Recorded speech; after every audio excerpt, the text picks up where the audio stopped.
Hi అండి, నమస్తే. Robin Sharma గారు రచించిన the monk who sold his Ferrari అనే పుస్తకంలో 5వ పార్ట్కు వచ్చేసామండి. క్రిందటి పార్టులో 7వ అధ్యాయం సగం వరకు పూర్తి చేశాను.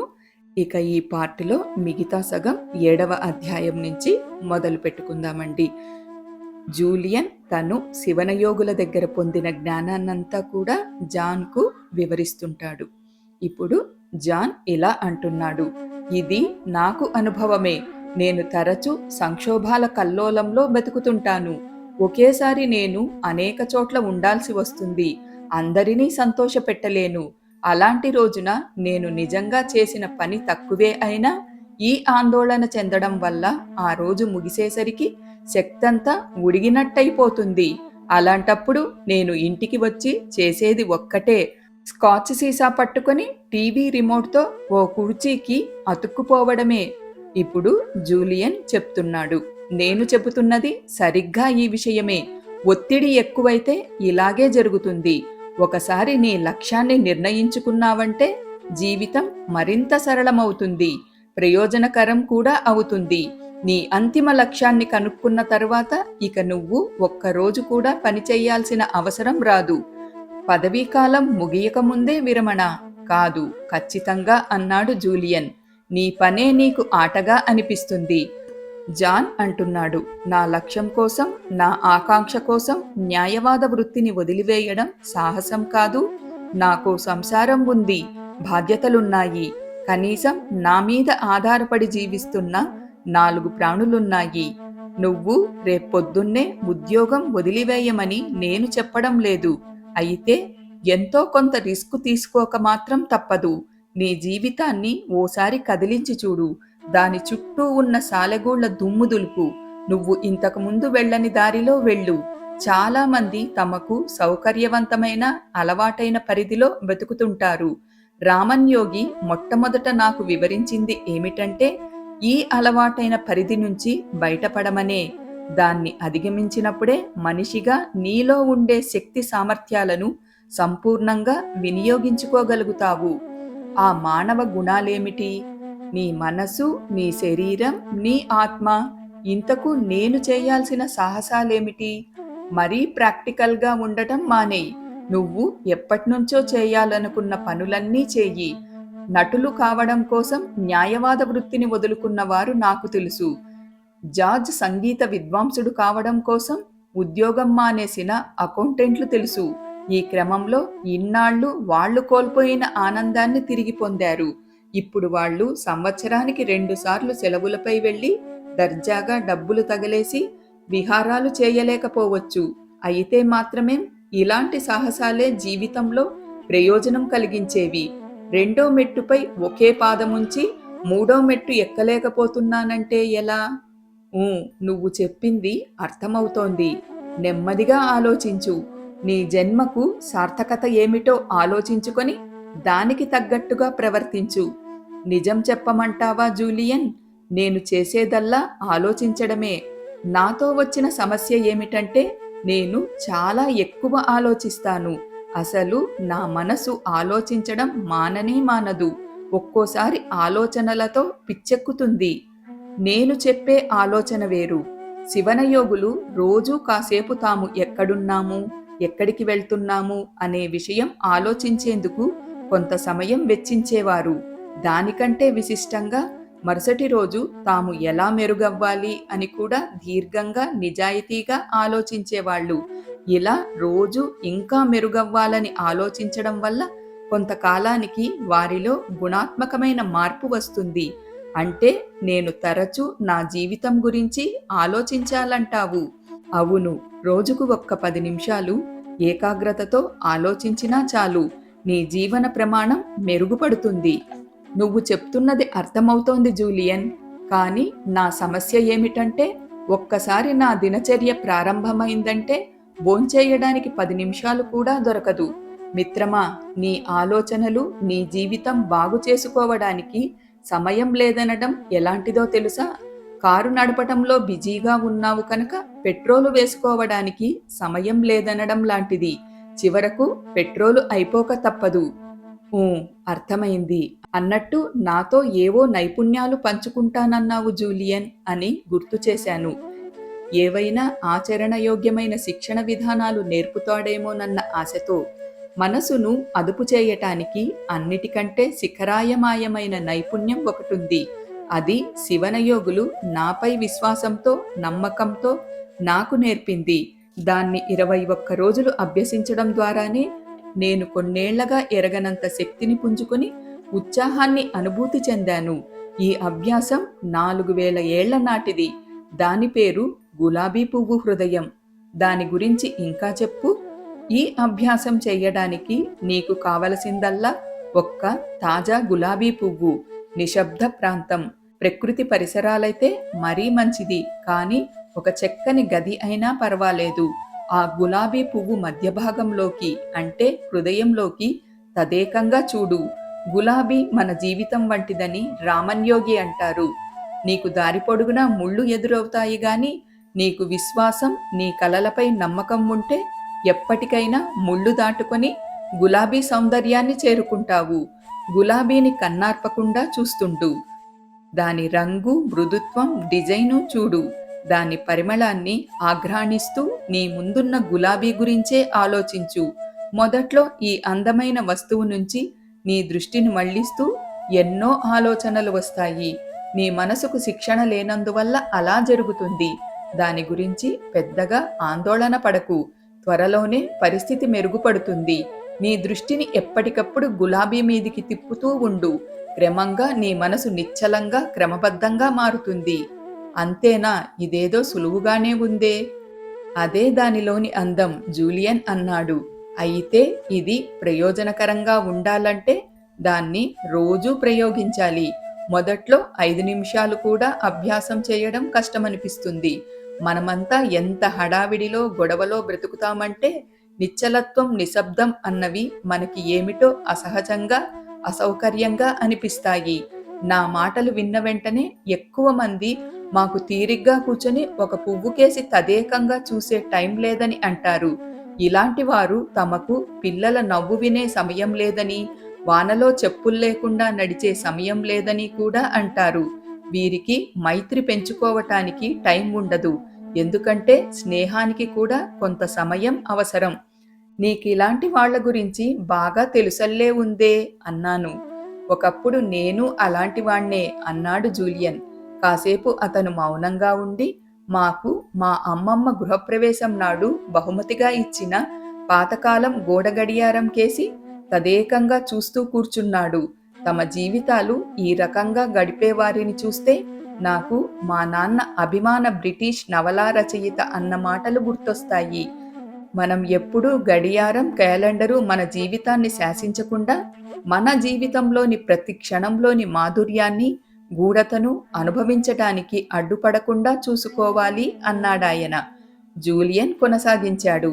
నువ్వు ఆపకుండా ఇంకా సుదీర్ఘకాలం రోజు పువ్వు సౌందర్యాన్ని ఆఘ్రాణిస్తూ గడుపు. 1-2 వారాలు గడిచాక ఇతర విషయాలపై ధ్యాస మరలకుండా కనీసం 20 నిమిషాల సేపు ఈ అభ్యాసం చేయగలుగుతావు. అలా చేయడం వల్ల నీ జీవితమనే కోట నీ అదుపులోకి రావటం ప్రారంభమైందని అర్థమవుతుంది. అప్పట్నుంచి నీ మనసు నువ్వు దేని మీద నిలపమంటే దాని మీదే నిలుస్తుంది. అది నీ బానిస అయి నీ కోసం ఎంత అసాధారణమైన పనైనా చేస్తుంది.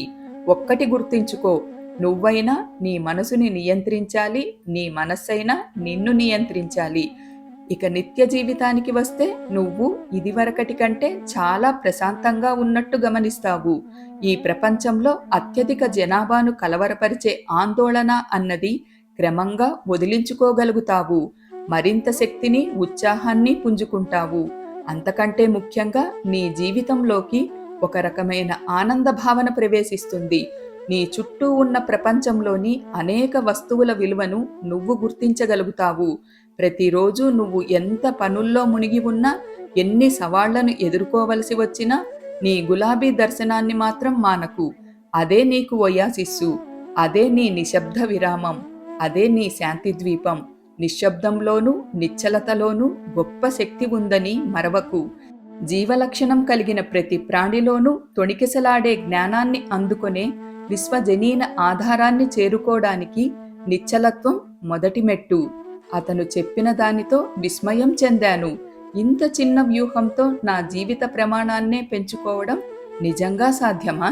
నీలో వచ్చిన సమూలమైన మార్పుకు గులాబీ గుండె కంటే పెద్ద కారణమే ఉండి ఉండాలి అనేశాను. అవును, అది నిజమే. నాలో మార్పు ఇలాంటి ఎన్నో వ్యూహాలను ఏకకాలంలో ఉపయోగించడం వల్ల వచ్చింది. భయపడకు, అవన్నీ కూడా ఇందాక చెప్పిన అభ్యాసాల్లా సులువైనవే, అంత శక్తిమంతమైనవే. అసలు కీలకం ఎక్కడుందంటే జాన్, నీ జీవితాన్ని మరింత సుసంపన్నం చేసుకోగల సామర్థ్యం నీలోనే ఉందని నువ్వు గుర్తించడంలో ఉంది. జ్ఞాననిధి వంటి జూలియన్ తను శివనయోగుల దగ్గర నేర్చుకున్నది చెప్పడం కొనసాగించాడు. మనలో ఉన్న అనవసరమైన చింతలు, శక్తిని ఉడిగింపచేసే ఇతర దుష్ట ప్రభావాలను వదిలించుకోవటానికి రామన్ యోగి మరో వ్యూహం చెప్పాడు. అది వ్యతిరేక ఆలోచనలు. ప్రకృతి న్యాయం ప్రకారం మన మనస్సు ఒక సమయంలో ఒకే ఆలోచన చేయగలదు. నువ్వే ప్రయత్నించి చూడు, అది నిజమో కాదో. నేను ప్రయత్నించాను, అది నిజమేనని తేలింది. చాలా తక్కువ మందికి తెలిసిన ఈ పరిజ్ఞానంతో మనం అతి తక్కువ సమయంలోనే మన మనస్సును ఒక సానుకూలమైన, సృజనాత్మకమైన స్థితికి తీసుకువెళ్ళగలం. ఇది చేయడం చాలా సులభం. ఒక అవాంఛనీయమైన ఆలోచన మీ మనసును ఆక్రమించుకుందనుకోండి, వెంటనే దాని స్థానంలో ఒక ఉత్సాహకరమైన ఆలోచనను నింపండి. ఇదెలాంటిదంటే, మీ మనసు ఒక స్లైడ్ ప్రొజెక్టర్ అనుకోవాలి. ఒక్కొక్క ఆలోచన ఒక స్లైడ్ లాంటిది. ఎప్పుడైతే ఓ ప్రతికూల భావం కలిగించే స్లైడ్ తెరపైకి వస్తుందో, వెంటనే దాన్ని తొలగించి మంచి భావాల స్లైడ్ పెట్టేయాలి. ఇదిగో ఈ సందర్భంలోనే నా మెడలో ఉన్న రుద్రాక్షలు అక్కరకొచ్చేది, జూలియన్ ఉత్సాహంగా అన్నాడు. నా మనసులో ఒక బాధాకరమైన ఆలోచన వచ్చినప్పుడల్లా ఈ గొలుసు తీసి అందులోంచి ఒక పూస తీసేస్తాను. దాన్ని నా సంచిలో ఎప్పుడూ పెట్టుకునే ఒక కప్పులో ఉంచుతాను. ఇలా ఆందోళన కలిగించే ఆలోచనలకు గుర్తుగా ఈ పూసలు ఉంటాయి. అంటే నేను నా మనసుపై నియంత్రణ సాధించటానికి ఇంకా శ్రమించవలసి ఉంది అన్న విషయాన్ని ఆ కప్పులోని పూసలు గుర్తు చేస్తాయి. అరే, ఇదేదో గమ్మత్తుగా ఉందే, దీన్ని హాయిగా ఆచరించవచ్చు. నేనెప్పుడూ ఇలాంటి చిట్కా వినలేదు. ఈ వ్యతిరేక ఆలోచనల వ్యూహం గురించి ఇంకా చెప్పు అన్నాను. నీకో సజీవమైన ఉదాహరణ ఇస్తాను. ఒకరోజు నీకు కోర్టులో జరగరానివన్నీ జరిగాయి. న్యాయమూర్తికి చట్టంపై నీ వ్యాఖ్యానాలు నచ్చలేదు. నీ ప్రత్యర్థి నిశ్చింతగా ఉన్నాడు. నీ క్లయింట్కు నీ ప్రవర్తనపై అసహనం వచ్చింది. నువ్వు ఇంటికి వచ్చి నీ ప్రియమైన కుర్చీలో విచారంగా కూలబడతావు. నీకన్నీ నిరాశాజనకమైన ఆలోచనలే వస్తున్నాయని గుర్తించడం మొదటి పని. ఆత్మనియంత్రణ సాధించడానికి మొదటి మెట్టు ఆత్మజ్ఞానం. రెండో మెట్టు ఏమిటి తెలుసా?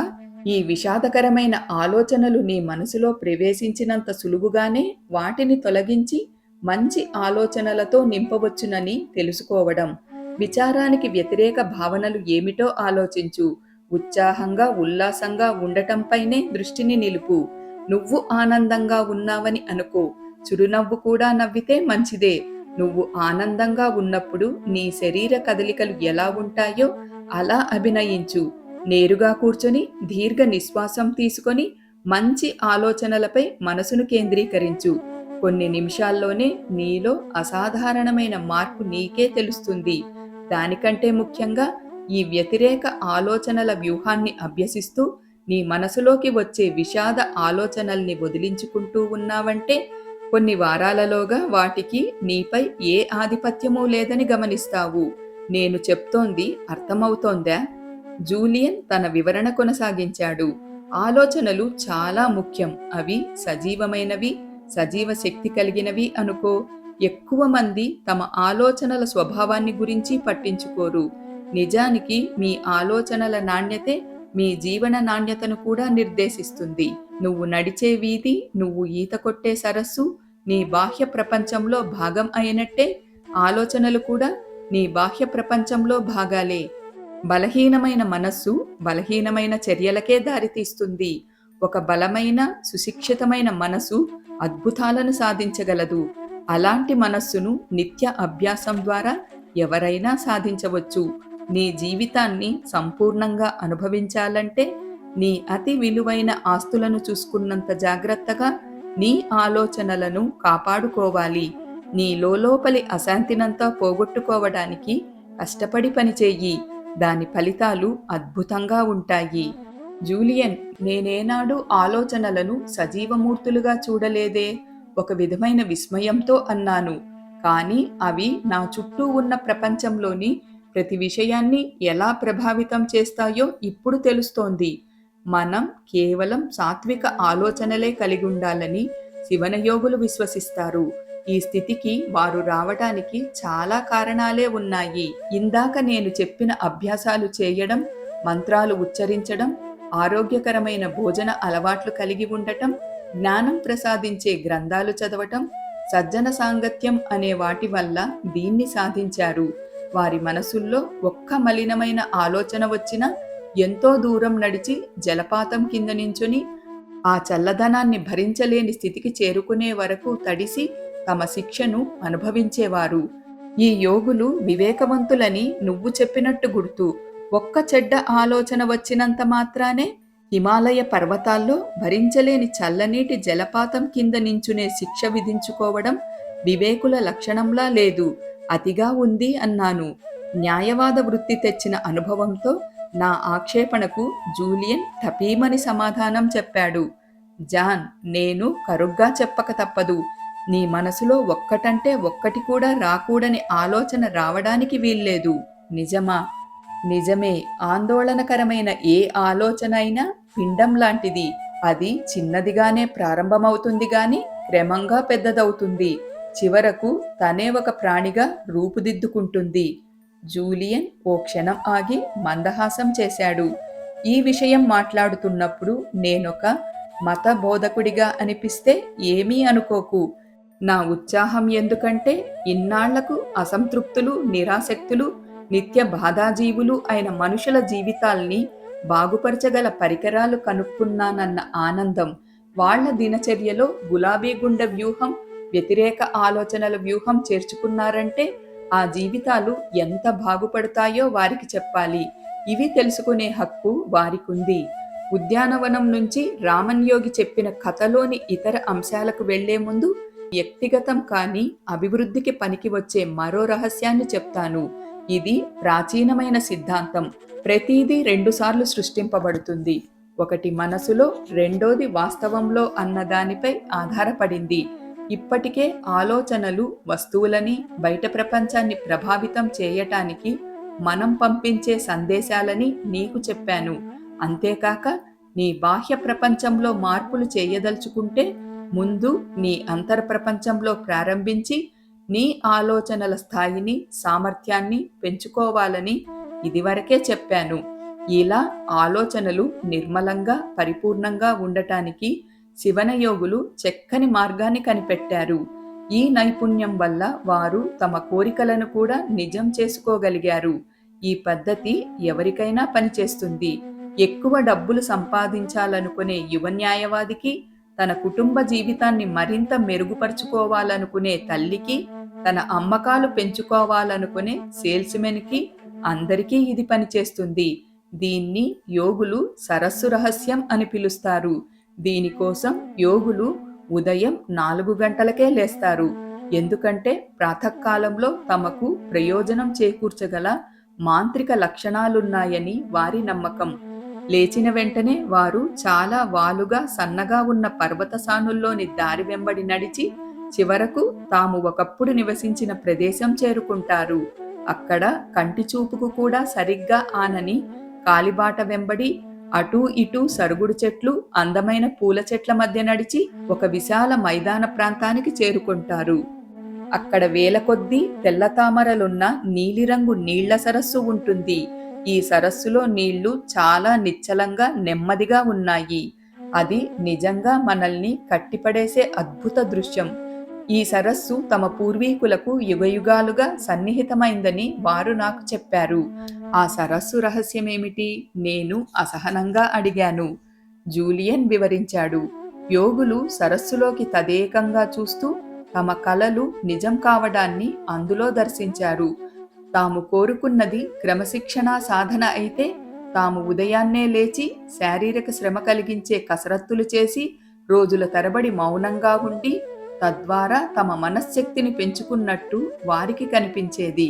అలా కాక తాము కోరుకుంటున్నది ఆనందమైతే ఆ సరస్సులోకి చూసి తాము ఎడతెరిపి లేకుండా నవ్వుతున్నట్టు, లేదా తోటి యోగులు కనిపిస్తే ప్రతిసారి చిరునవ్వుతో వారిని పలకరిస్తున్నట్టు కనిపించేది. తాము కోరుకున్నది ధైర్యం అయితే సంక్షోభాలు సవాళ్లు ఎదురైనప్పుడు తాము ధీశక్తితో వాటిని ఎదుర్కొన్నట్టు కనిపించేది. రామన్ యోగి ఒక విషయం చెప్పాడు. అతను బాల్యంలో తోటి బాలుర కంటే చిన్నగా ఉండేవాడు కనుక ఆత్మవిశ్వాసం తక్కువగా ఉండేదిట.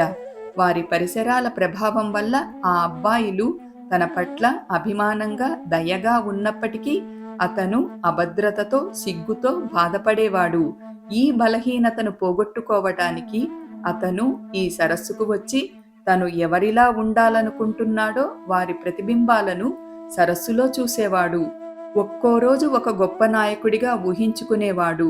తను పొడుగ్గా ఉన్నట్టు, నించుని గంభీరమైన కంఠస్వరంతో ప్రసంగిస్తున్నట్టు, కొన్నిసార్లు తను పెద్దవాడయి యోగిగా మారి అంతఃశక్తితో వెలుగుతున్నట్టు. తను జీవితంలో సాధించాలనుకున్నదంతా అతను మొదట సరస్సు ఉపరితలంపై చూశాడు. కొన్ని నెలల కాలంలోనే రామన్ యోగి తను కావాలనుకున్న వ్యక్తిగా మారాడు. ఒక్క విషయం జాన్, మన మనసు చిత్రాలలో తనని తాను చూసుకుంటుంది. చిత్రాలు నీ పట్ల నీ స్వీయ ఊహా చిత్రాన్ని ప్రభావితం చేస్తాయి. ఈ అభిప్రాయం నీ భావనలను, చర్యలను, సాధనలను ప్రభావితం చేస్తుంది. నీ స్వీయ ఊహా చిత్రం ప్రకారం నువ్వు సఫల న్యాయవాది కావటానికి తగిన వయస్సు లేదని చెప్పినా, లేదా నీ అలవాట్లు మార్చుకునే వయస్సు దాటిపోయావని చెప్పినా నువ్వు నీ లక్ష్యాన్ని ఎప్పటికీ చేరుకోలేవు. అలాగే నీ స్వీయ ఊహా చిత్రం ధనం, లక్ష్యం, ఆరోగ్యం, ఆనందం అనేవి నీకంటే భిన్నమైన నేపథ్యాల నుంచి వచ్చిన వారికే గాని నీకు కాదని చెప్తే ఈ జోస్యమే చివరికి నీ జీవితంలో వాస్తవంగా మారుతుంది.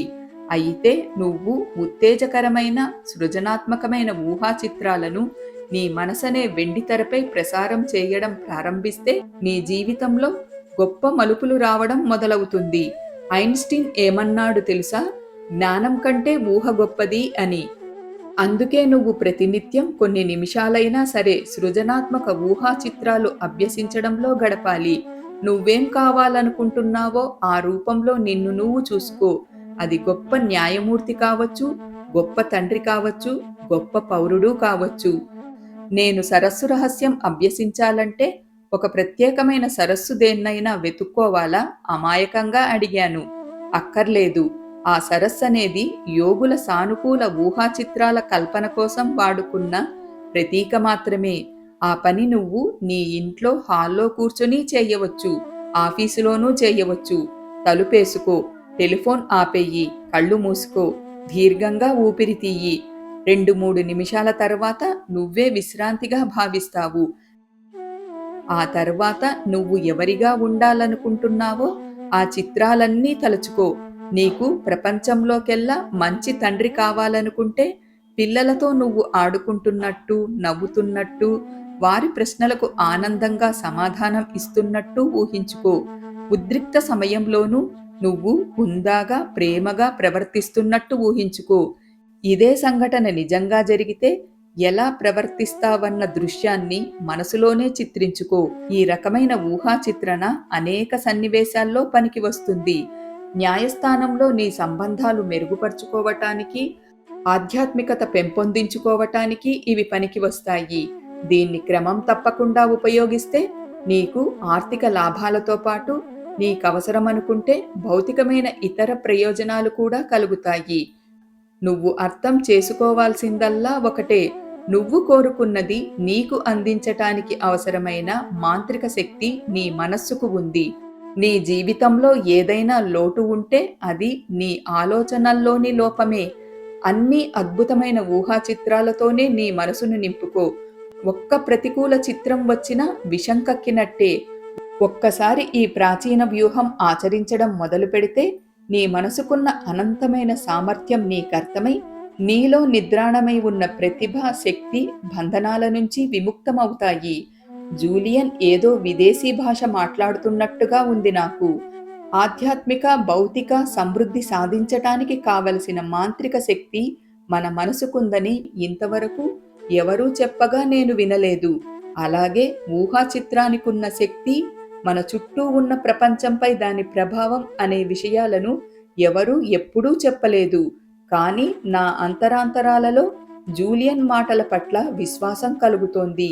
ఈ మనిషి బుద్ధిబలం, నిర్ణాయక శక్తి సందేహించనవసరం లేనివి. న్యాయ విషయాల్లో ఇతని ప్రతిభ ప్రపంచ ప్రఖ్యాతి చెందింది. నేనిప్పుడు నడుస్తున్న బాటలో అతను ఇదివరకే ప్రయాణించాడు. తూర్పు దేశాల యాత్రలో అతనికి ఏదో లభించిందన్న మాట మాత్రం వాస్తవం. అతని శరీరదారుఢ్యం, ప్రశాంతవదనం, అతనిలో వచ్చిన సమూలమైన మార్పు నేనతని మాటలు వినడమే మంచిదని చెబుతున్నాయి. నేను వింటున్న విషయాల గురించి ఆలోచించే కొద్దీ అవి చాలా నమ్మదగ్గవిగా కనిపిస్తున్నాయి. ఎలాగైనా ఈనాడు మనం వాడుతున్న దానికంటే మనసుకు ఎక్కువ శక్తి ఉండాలి. అది నిజం కాకపోతే తమ బిడ్డ కారు కింద పడితే తల్లి కారును పైకెత్తి బిడ్డని రక్షించుకున్న సంఘటన ఎలా జరగగలదు? మార్షల్ క్రీడాకారుడు పేర్చిన ఇటుకలను ఒక్క దెబ్బతో ఎలా పిండి చేయగలడు? తూర్పు దేశాల యోగులు తమ గుండె చలనాన్ని అభిష్టానుసారం ఎలా నిలవరించగలరు? భరించలేని బాధను ఏమాత్రం చెల్లించకుండా తట్టుకోగలరు? అసలు సమస్య బహుశా నాలోనే, మనిషికున్న అసాధారణ శక్తులపైన నమ్మకం లేని నా మనసులోనే ఉంది. ఈ సాయంత్రం ఒకప్పటి కోటీశ్వరుడు, నేటి హిమాలయ యోగి అయిన ఈ వ్యక్తితో నేను గడుపుతున్న సమయం నా జీవితాన్ని గురించి పునరాలోచించుకోవటానికి వచ్చిన హెచ్చరికేమో. కానీ జూలియన్, నువ్వు చెప్పిన అభ్యాసాలు ఆఫీసులో చేయడమెలా?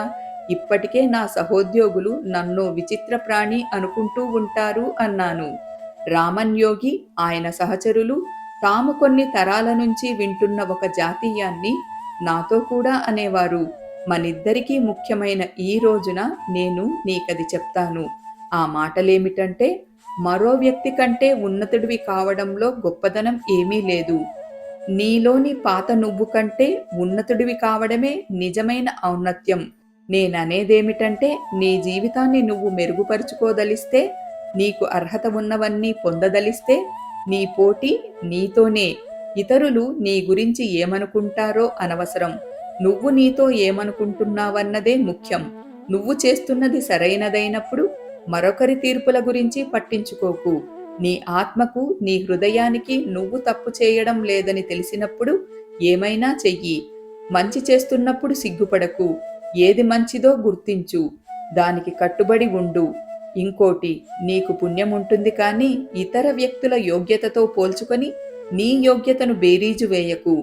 రామన్ యోగి అన్నట్టు, ఇతరుల కలల గురించి ఆలోచిస్తూ నువ్వు గడిపే ప్రతి క్షణం నీకోసం సమయం నుంచి కొంచెం కోల్పోతావు. అప్పటికి అర్ధరాత్రి దాటి 7 నిమిషాలయ్యింది. విచిత్రం, నాకసలు అలసటగానే లేదు. ఆ మాట జూలియన్తో అంటే అతను నవ్వాడు. జ్ఞానమయ జీవనంలోని మరో సూత్రం నువ్విప్పుడు నేర్చుకున్నావు. చాలా వరకు అలసట అన్నది మనసు సృష్టే. ఒక దిశానిర్దేశం, ఒక స్వప్నం లేని వారినే అలసట ఆవహిస్తుంది. ఒక ఉదాహరణ చెప్తాను విను. నువ్వు మధ్యాహ్నం పూట ఆఫీసులో కూర్చుని కేసు సిద్ధం చేసుకుంటూ పేపర్లు చదువుతుంటే మనసు వేరే విషయాలపైకి మళ్ళడం, కునుకు పట్టడం నీకు జరిగిందా ఎప్పుడైనా? అప్పుడప్పుడు అన్నాను. అసలది ఎప్పుడూ జరుగుతుందని చెప్పటానికి మొహమాట పడ్డాను. పనిచేసే చోట నిద్రమత్తు రావడం అన్నది అందరికీ సహజమే. కానీ అప్పుడు ఏ మిత్రుడో నీకు ఫోన్ చేసి బేస్బాల్ ఆటకు ఆహ్వానించాడనుకో, లేదా గోల్ఫ్పై ఏదో సందేహానికి నీ సలహా అడిగాడనుకో, నీ మత్తంతా వదిలి ఉత్సాహంగా అయిపోతావా లేదా? నా అంచనా సరిగ్గానే ఉందా? నిజమే. జూలియన్ గొప్ప సంతృప్తితో ఉన్నాడు. అంటే నీ అలసట అంతా నువ్వు సృష్టించుకున్నదే.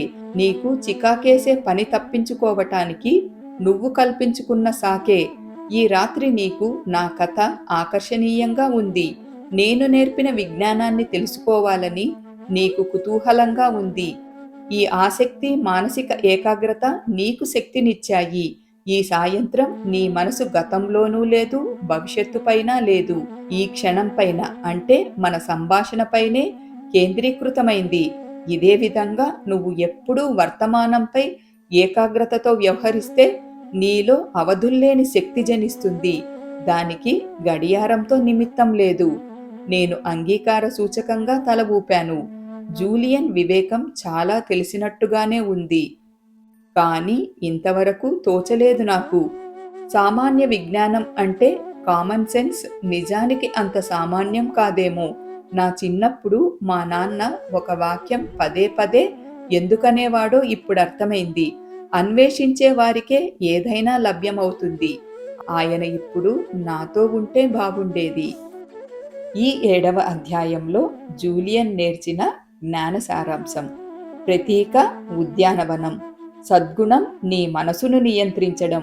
వివేకం మనసును పోషిస్తే అది నీ ఊహలకతీతంగా వికసిస్తుంది. నీ ఆలోచనల నాణ్యతే నీ జీవన నాణ్యతను నిర్దేశిస్తుంది. తప్పులంటూ ఏవీ లేవు, గుణపాఠాలు మాత్రమే. వైఫల్యాలను వ్యక్తిగత వికాసానికి, ఆధ్యాత్మిక వృద్ధికి అవకాశాలుగా స్వీకరించు. నైపుణ్యాలు గులాబీ పువ్వు గుండె, వ్యతిరేక ఆలోచనలు సరస్సు రహస్యం. ఉల్లేఖనం ఆనంద రహస్యం చాలా సులభం. నీకు నిజంగా దేని మీద ఆపేక్ష ఉందో గుర్తించి దాని సాధనకు నీ యావచ్చక్తిని వినియోగించు. ఇది చేశావంటే నీ జీవితం సమృద్ధితో నిండి నీ ఆకాంక్షలన్నీ గౌరవప్రదంగానూ సులువుగానూ నెరవేరుతాయి. ఆస్తులు అమ్ముకున్న యోగి. ఇక్కడితో 7వ అధ్యాయం పూర్తయిపోయిందండి. ఇక నెక్స్ట్ పార్ట్లో 8వ అధ్యాయం నుంచి మొదలు పెట్టుకుందామండి. Thank you.